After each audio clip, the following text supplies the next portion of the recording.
Hello bulls, are you aware that builders are frantically trying to offload their inventory before the end of the year, generating incredible buying opportunities for home buyers and real estate investors?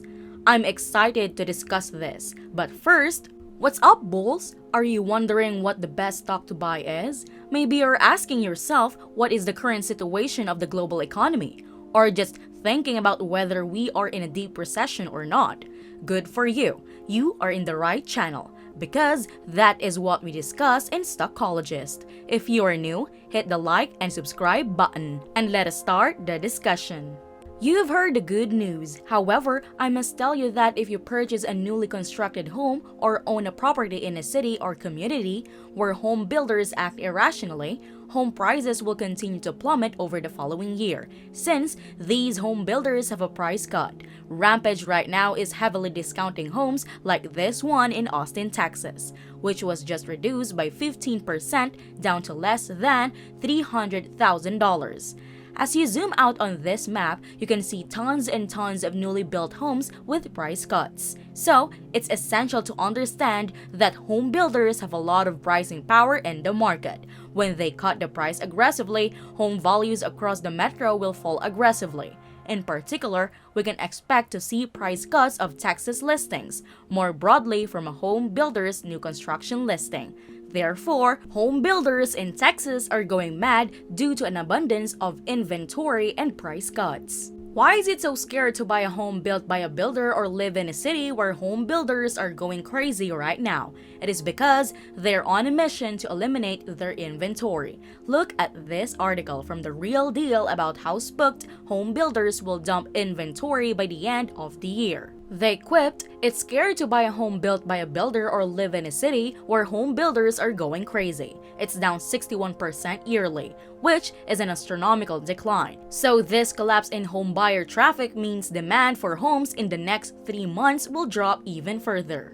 However, this drop in demand isn't the only thing worrying builders. It's also being combined with a glut in supply. The number of single-family homes in the United States has reached a near record high of 830,000. The CEO of Lennar identified a Category 3 market, which is a market where there is a significant softening and correction. Boise has noted Austin, Nevada, and there is another, the whole state of Utah. He also said that Utah is having issues. These cities are very notable as top housing crash markets. But interestingly, there are some other areas too. Philadelphia is showing much weakness, as is the state of Minnesota and the city of Pensacola on the Florida Panhandle. So if you look at the proportion of new building inventory, the states in red have the most significant proportion of home builder inventory and influence. We talked about Texas, Utah, the state of North Carolina, state of South Carolina.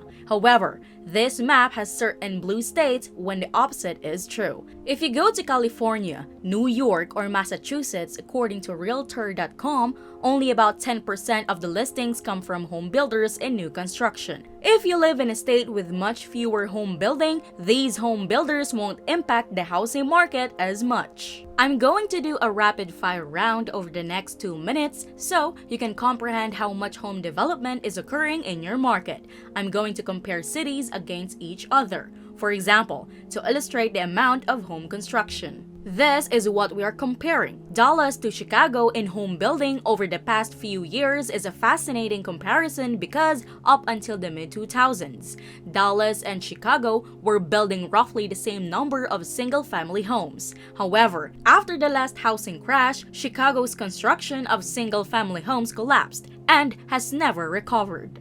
Boston and Nashville again, you can see that up until the mid-2000s, Boston constructed more single-family houses than Nashville. However, in recent months, Nashville building permits have skyrocketed while Boston's have remained relatively flat. National construction builds 4 times as many homes as Boston while being half the size of the city. How about a rematch between San Francisco and San Antonio?